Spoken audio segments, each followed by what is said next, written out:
ఈ వారం video Vatican city గురించి. వాటికన్ సిటీ ఏంటి, ఎక్కడ అని అనుకుంటున్నారు కదా. వాటికన్ సిటీ ప్రపంచంలో చిన్న కంట్రీ అండి. ఈ వాటికన్ సిటీ రోమా నగరం ఇటలీలో ఉంది కదా. రోమా నగరంలో ఇంకో నగరము అండ్ ఇది ఒక దేశం కూడా. వాటికన్ సిటీలో smallest railway station in the world ఉందండి. అంటే ప్రపంచంలో అతి చిన్న రైల్వే స్టేషన్ ఇక్కడ ఉంది. రికార్డ్ అనమాట ఇది. వాటికన్ సిటీ జనసంఖ్య ఎంత తెలుసా? కేవలం 700 మంది అండి. అయితే నేను నా భార్య టూర్ గ్రూప్ ఈ దేశం చూడడానికి వెళ్ళామండి. ఎందుకంటే ఇది చాలా పాపులర్ పవర్ఫుల్ కంట్రీ. ఇంకో ముఖ్యమైనది ఏంటంటే వాటికన్ సిటీలో మా ఆవిడ పోయిందండి. ఒక 3 గంటలు మా ఆవిడని పోగొట్టుకున్నాను నేను. చాలా బాధ అనిపించింది, చాలా విచారించాను, తెగ ఎతికానండి. వీడియోలో నేను ఎక్స్ప్లెయిన్ చేస్తాను మీకు. మీరు రెడీగా ఉంటే వీడియోలోకి వెళ్ళిపోదామా? వెల్కమ్.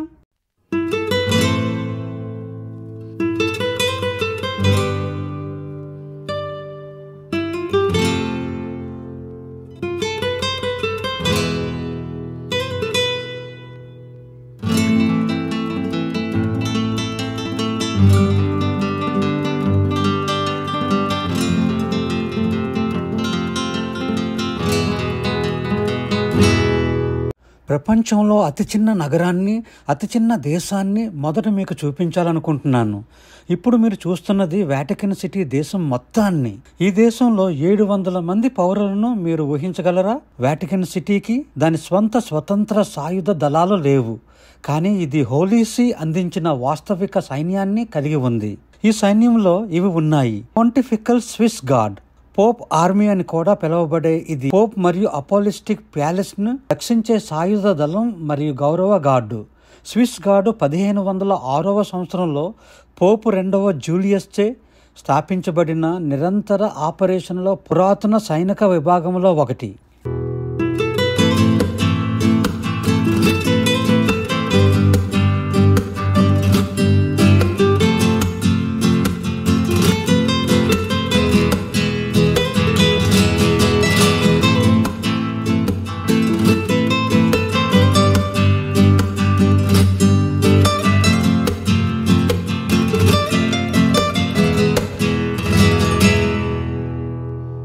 ఇంచేపు మీకు వాటికన్ సిటీ డ్రోన్ నుండి చూపించాను. బయట నుండి ఎంత అందంగా ఉందో మీకు చూపించాను. అయితే లోపల నుండి మనం చూద్దాము. వాటికన్ సిటీలో 4 గంటల పాటు పర్యటించాం. ఇది చాలా నడక మరియు వేసవి కాలంలో వాతావరణ పరిస్థితులు అంత గొప్పగా ఉండవు. జూన్, జూలైలో చాలా వేడిగా ఉంటుంది. మీలో ఎవరైనా సౌదీ అరేబియాలోని మక్కాకు లేదా భారతదేశంలో తిరుపతికి వెళితే గంటల తరబడి వేచి ఉన్న పొడుగైన లైన్లు మీకు ఖచ్చితంగా గుర్తుంటాయి. ఇది ఇంచుమించు అలాంటిదే. పొడవైన లైన్లలో నిలబడకుండా ఉండడానికి నేను VIP టికెట్లు తీసుకున్నాను. ఇది నిరీక్షణను దాదాపు 1 గంట తగ్గించింది.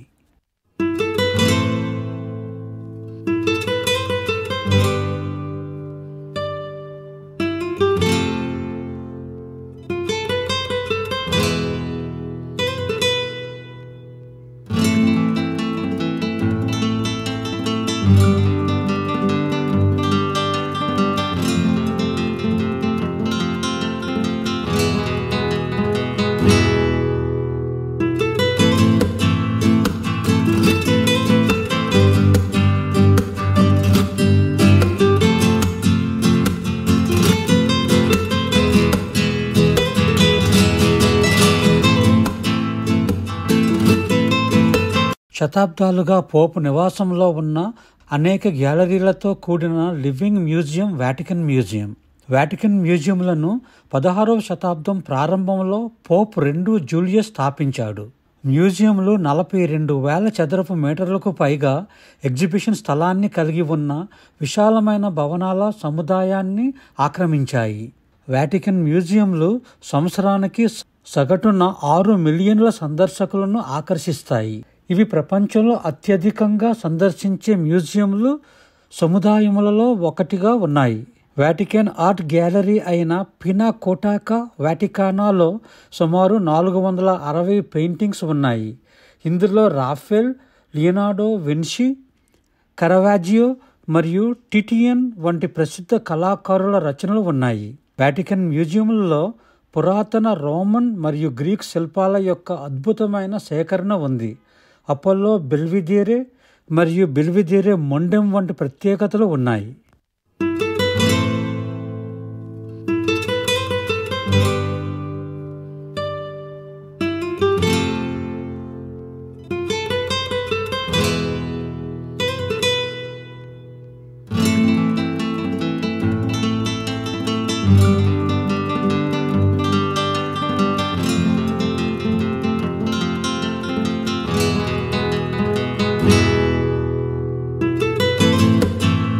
సిస్టీన్ చాపల్ కొలతలు సొలోమన్ దేవాలయం నుండి ప్రేరణ పొంది ఉండవచ్చు.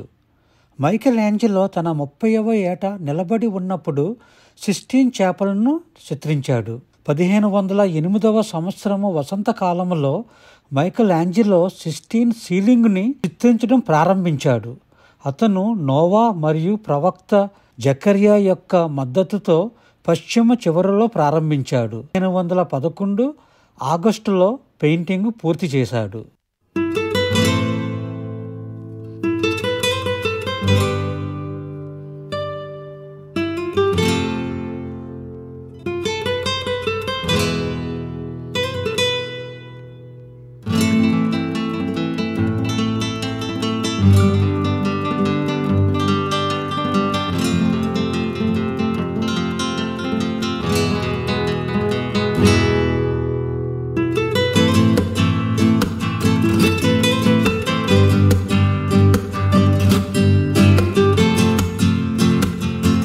సెయింట్ పీటర్ బసిలికా ప్రపంచంలోని అతిపెద్ద చర్చిలలో ఒకటి. ఆకట్టుకునే గోపురంలో అనేక ఇతర చర్చిలు ప్రేరణగా నిలిచింది. ఇది వాటికన్ హిల్లో ఉంది మరియు క్రైస్తవ మతంలో పవిత్రమైన ప్రదేశాలలో ఒకటిగా పరిగణించబడుతుంది. సెయింట్ పీటర్ నీరో చక్రవర్తి చేత చంపబడ్డాడు. క్రీస్తు మరణాంతరం క్రీస్తు శకం 64లో నీరో చక్రవర్తి పాలనలో సెయింట్ పీటర్ రోమ్లో ఉన్నాడు. సెయింట్ పీటర్ సమాధిపై బసిలికాను నిర్మించారు. చక్రవర్తి కాన్స్టంటైన్ మొదటి బసిలికాను నిర్మించాడు. కాన్స్టంటైన్ యొక్క బసిలికా దాదాపు 1200 సంవత్సరాలు నిలబడింది. ప్రస్తుత సెయింట్ పీటర్స్ బసిలికాలో నిర్మాణం 1506లో ప్రారంభమైంది.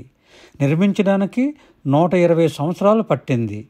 ఇది భూమిపై అతిపెద్ద చర్చి. భూమిపై అత్యంత ఎత్తైన గోపురం కూడా ఇదే.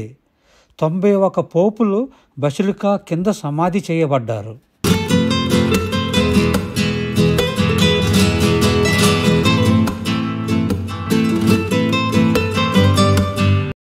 టూర్లో జరిగిన ఒక సంఘటన పంచుకోవాలని అనుకుంటున్నాను.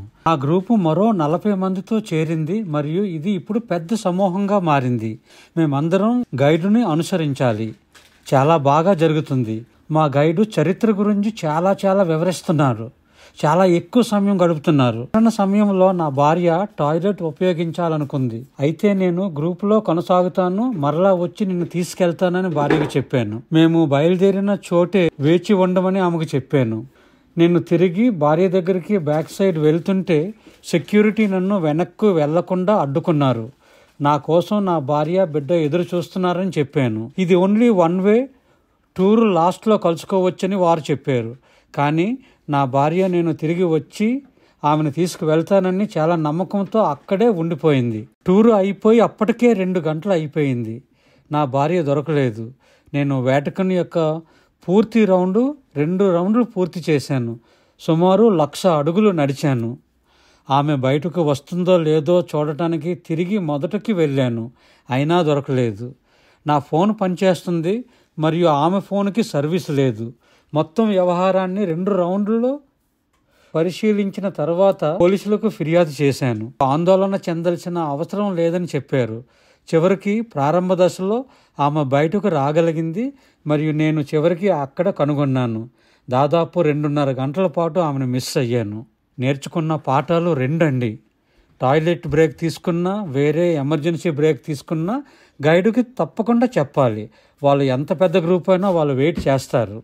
5 నిమిషాలే కదా అని మేము ఆగిపోయి కలుసుకోవచ్చు అనుకొని ఇటువంటి పొరపాటు జరిగింది. రెండోది, వాటికన్ సిటీ టూర్కి వెళ్తే ఓన్లీ 1 వే, తిరిగి బ్యాక్ సైడ్ వెళ్ళడానికి సెక్యూరిటీ ఆపేస్తారు. అదొకటి గుర్తుంచుకోవాలి మీరు. ఆ విధంగానే మాకు ఈ ఇబ్బంది జరిగింది. దేవుని దయ వల్ల అందరం కలుసుకున్నాము. టూర్ సక్సెస్గా చేసుకున్నాము. తర్వాత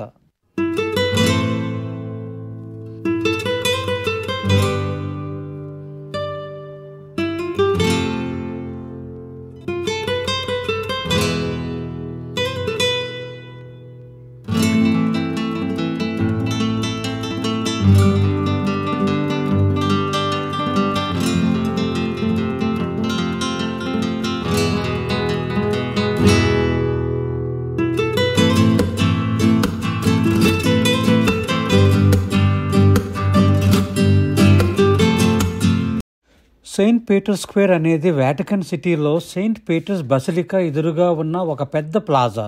కేథలిక్స్ మొదటి పోపుగా భావించే సెయింట్ పీటర్ పేరు మీద స్క్వేరు ఈ ఏరియా. సెయింట్ పీటర్స్ స్క్వేర్ యొక్క అత్యంత ఆకట్టుకునే భాగం దాని పరిమాణంతో పాటు దాని 284 స్తంభాలు మరియు 88 పిలాస్టర్లు చతురస్రాకారాన్ని 4 వరుసల కొలెన్ని చుట్టుముడతాయి. స్తంభాల పైన బెర్నిని శిష్యులు 1670లో సృష్టించిన 140 సాధువులు విగ్రహాలు ఉన్నాయి.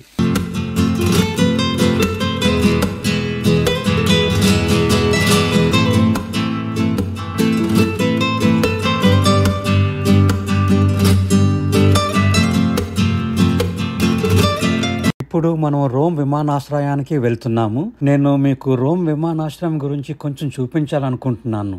చాలా చాలా పెద్ద ఎయిర్పోర్ట్, చాలా బాగుంది. మా ఫ్లైట్ కోసం వేచి ఉండటానికి మాకు అక్కడ కొంత నాణ్యమైన సమయం గడిపే అవకాశం లభించింది.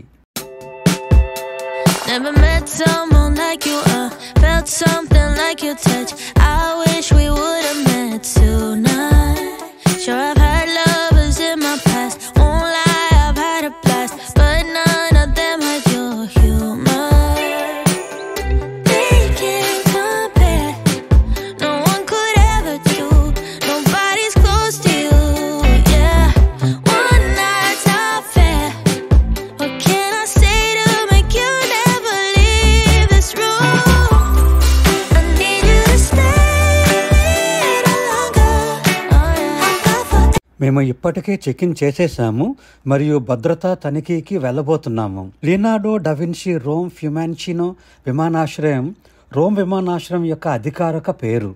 ఇది ఐరోపాలో 9వ రద్దీగా ఉండే విమానాశ్రయము మరియు 2023లో 40.5 మిలియన్లు పైగా ప్రయాణికులు ప్రపంచంలోని 46వ రద్దీగా ఉండే విమానాశ్రయం అని రికార్డు. దీనికి 4 టెర్మినల్ ఉన్నాయి.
We are here at Rome airport and it is so beautiful with lot of people, and Fatmaja is one of our tour customer from 25 countries Europe.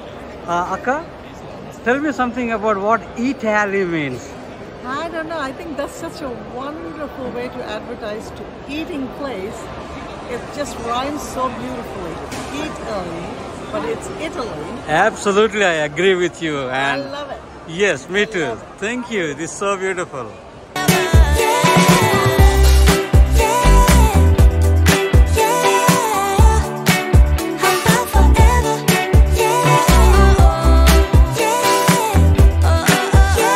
మీరు బోర్డుపై ఏథెన్స్ ను చూడవచ్చు.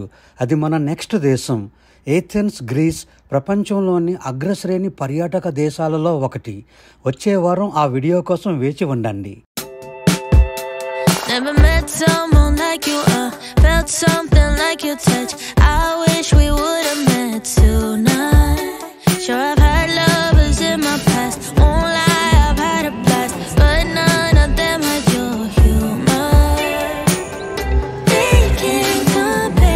క్విజ్ టైం అండి. ఆక్రోపోలిస్ grace లో ఉంది. అది ఎన్ని సంవత్సరాలు, దాని వయసు ఎంత? మీరు కామెంట్స్ లో రాయండి జవాబులు.